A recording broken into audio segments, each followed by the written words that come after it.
Kali ini kita akan membahas mengenai adaptasi anatomi dan fisiologi pada masa nifas. Kira-kira apa saja ya perubahan dan adaptasi pada masa nifas? Yuk saksikan penjelasan berikut ini. Pengertian masa nifas.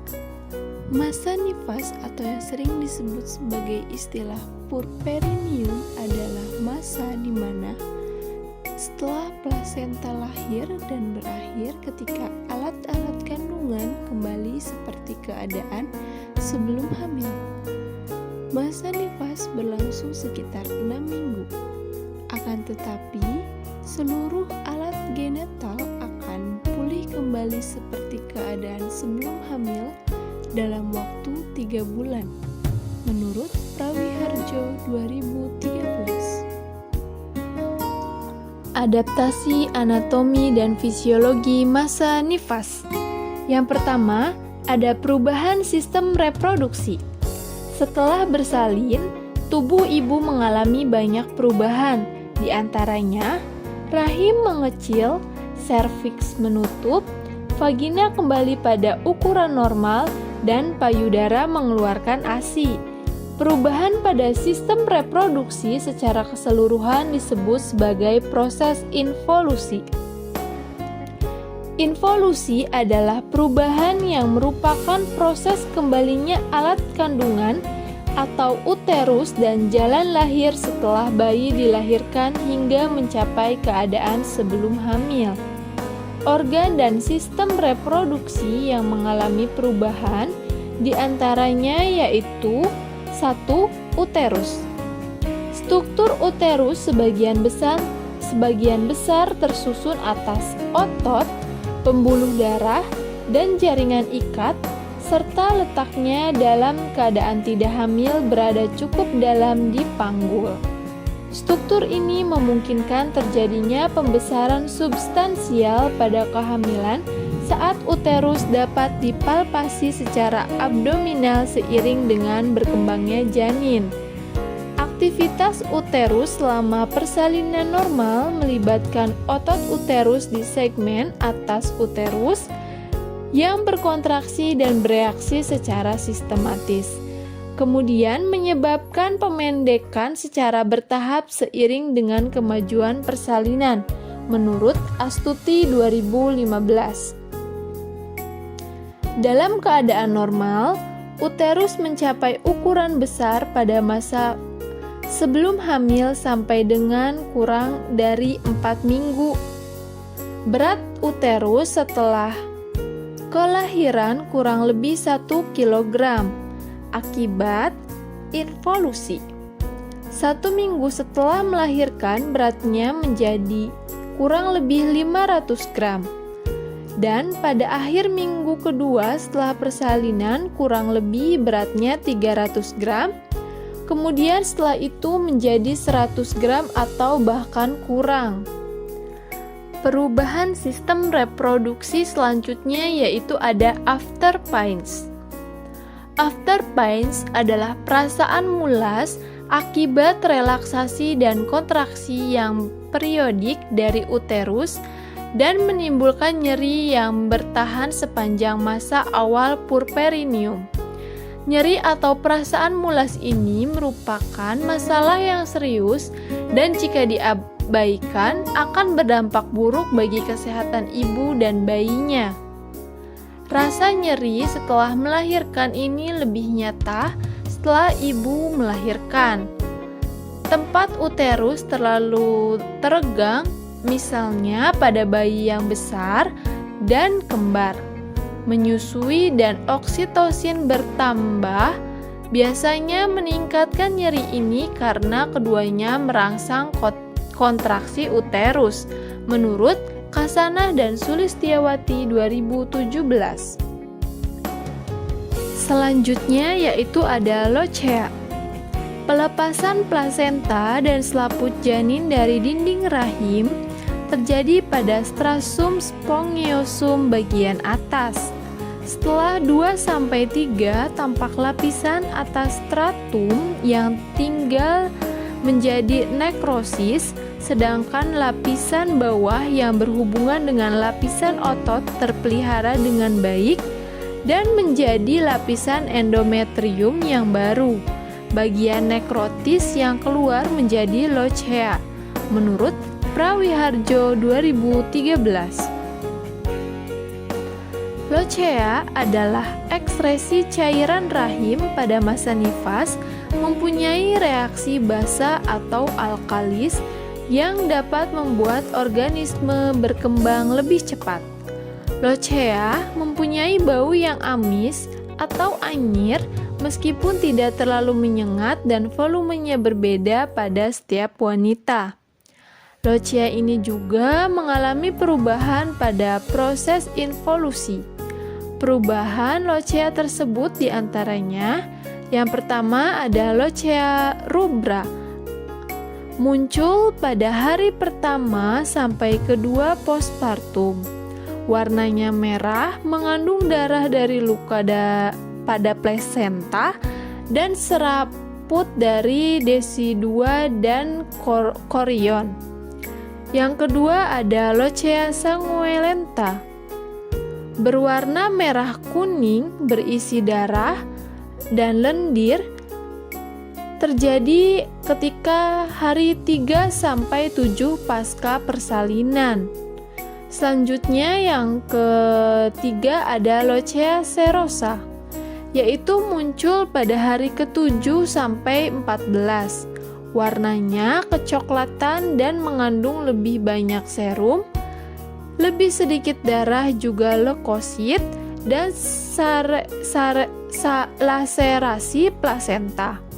Selanjutnya ada lochea alba, yaitu muncul sejak 2 sampai 6 minggu setelah persalinan, berwarna putih kekuningan, mengandung leukosit, selaput lendir serviks, dan serabut jaringan yang mati, menurut Baston H. dan Hall J. 2011. Tempat tertanamnya plasenta. Saat plasenta keluar, secara normal uterus berkontraksi dan relaksasi atau retraksi sehingga volume atau ruang tempat plasenta berkurang dan berubah cepat sampai 1 hari setelah persalinan, kemudian berkerut sampai diameter 7,5 cm. Kira-kira 10 hari setelah persalinan, diameter tempat plasenta kurang lebih 2,5 cm.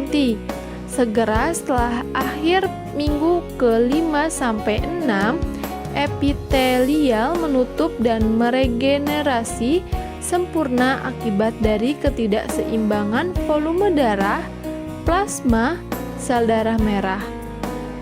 Menurut Kasanah dan Sulistiawati 2017. Perubahan pada perineum, vulva, dan vagina. Vagina dan vulva mengalami penekanan serta peregangan yang sangat besar selama proses melahirkan bayi. Dan dalam beberapa hari pertama setelah proses tersebut, kedua organ ini tetap berada dalam keadaan kendur. Setelah 3 minggu, vulva kembali pada keadaan tidak hamil dan rugae dalam vagina secara berangsur-angsur akan muncul kembali, sementara labia menjadi lebih menonjol. Segera setelah melahirkan, perineum juga menjadi kendur karena sebelumnya terjadi peregangan oleh tekanan kepala bayi yang bergerak maju. Pada postnatal hari ke-5, perineum sudah mendapatkan kembali sebagian besar tonusnya, sekalipun tetap lebih kendur dari keadaan sebelum melahirkan. 2. Perubahan pada sistem tubuh. Yang pertama ada perubahan tanda-tanda vital. Tanda vital merupakan tanda-tanda terhadap keadaan umum ibu yang meliputi nadi, suhu, tekanan darah, dan pernafasan. Frekuensi dan intensitas nadi merupakan tanda vital yang sensitif terhadap adanya perubahan keadaan umum ibu. Frekuensi nadi secara fisiologis pada kisaran 60-80 kali per menit. Perubahan nadi dengan frekuensi bradikardi kurang dari 60 kali per menit atau takikardi lebih dari 100 kali per menit menunjukkan adanya tanda syok atau pendarahan. Selanjutnya yaitu perubahan sistem kardiovaskuler. Terdapat beberapa faktor yang mempengaruhi perubahan volume darah seperti kehilangan selama melahirkan dan mobilisasi. Juga pengeluaran cairan ekstravaskuler atau edema fisiologis. Pada minggu ketiga dan keempat setelah bayi lahir, volume darah biasanya menurun sampai volume darah sebelum hamil. 3 perubahan fisiologi sistem kardiovaskuler postpartum atau pasca partum yang terjadi pada ibu nifas, diantaranya yang pertama, kehilangan sirkulasi uteroplasenta yang mengurangi ukuran pembuluh darah maternal sebesar 10-15%. Yang kedua, hilangnya fungsi endokrin plasenta yang mengakibatkan stimulus vasodilatasi. Yang ketiga, terjadinya mobilisasi air ekstravaskuler yang disimpan selama wanita hamil. Denyut jantung, volume, dan curah jantung meningkat sepanjang masa hamil dan akan lebih meningkat lagi saat bersalin pada semua jenis persalinan. Keadaan ini mengakibatkan lebih tinggi selama 30-60 menit karena darah yang biasanya melintasi sirkulasi uteroplasenta tiba-tiba kembali ke sirkulasi umum. Curah jantung biasanya tetap naik dalam 24-48 jam postpartum dan menurun ke nilai sebelum hamil dalam 10 hari pasca bersalin. Selanjutnya yaitu perubahan sistem pencernaan. Selama masa hamil, salah satu yang dapat mempengaruhi sistem pencernaan ibu diantaranya adalah meningkatnya kadar progesteron yang dapat mengganggu keseimbangan cairan tubuh, meningkatkan kolesterol darah, dan melambatkan kontraksi otot-otot polos. Pasca melahirkan, kadar progesteron juga mulai menurun. Namun demikian, fal usus memerlukan waktu 3-4 hari untuk kembali normal.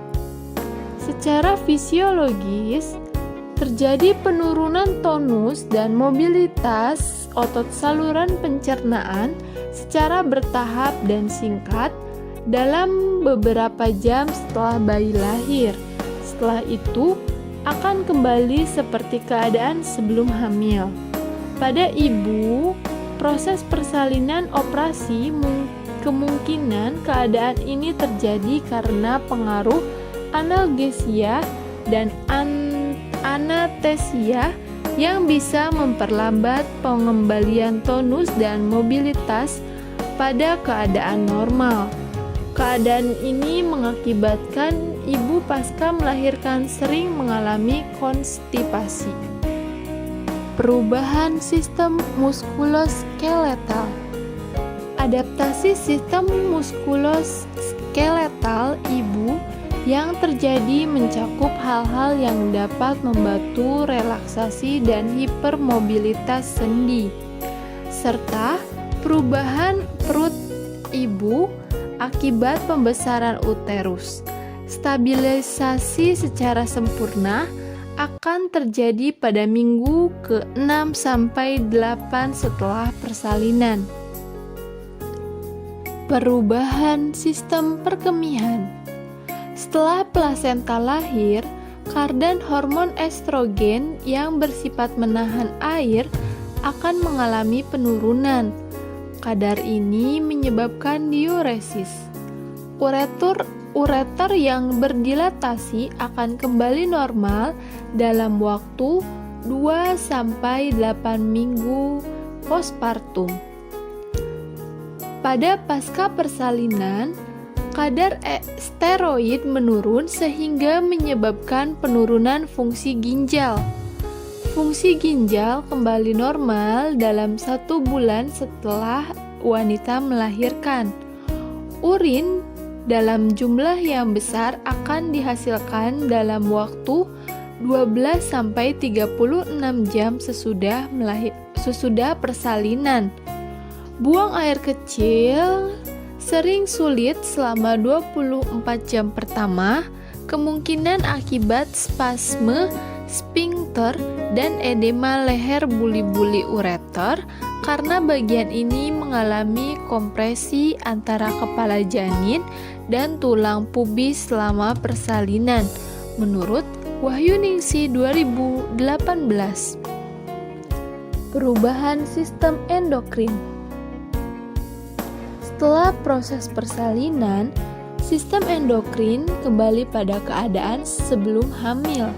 Hormon kehamilan mulai menurun segera setelah plasenta lahir. Penurunan hormon estrogen dan progesteron menyebabkan peningkatan prolaktin dan menstimulasi air susu. Hormon plasenta menurun setelah persalinan.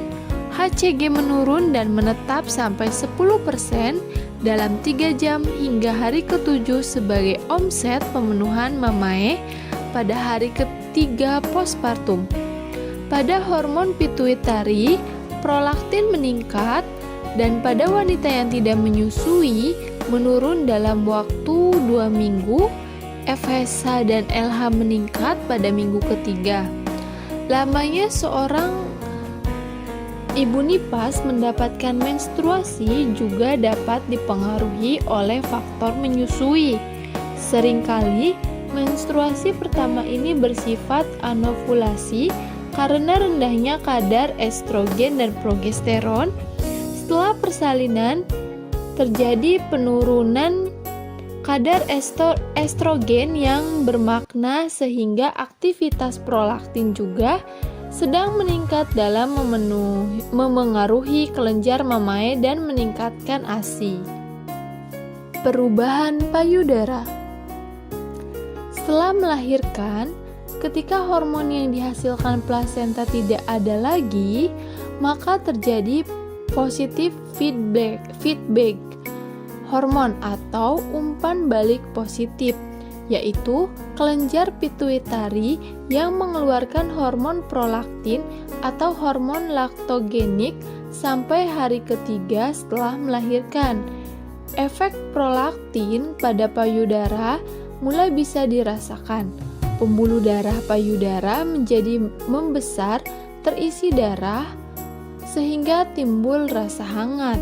Sel-sel asini yang menghasilkan ASI juga mulai berfungsi.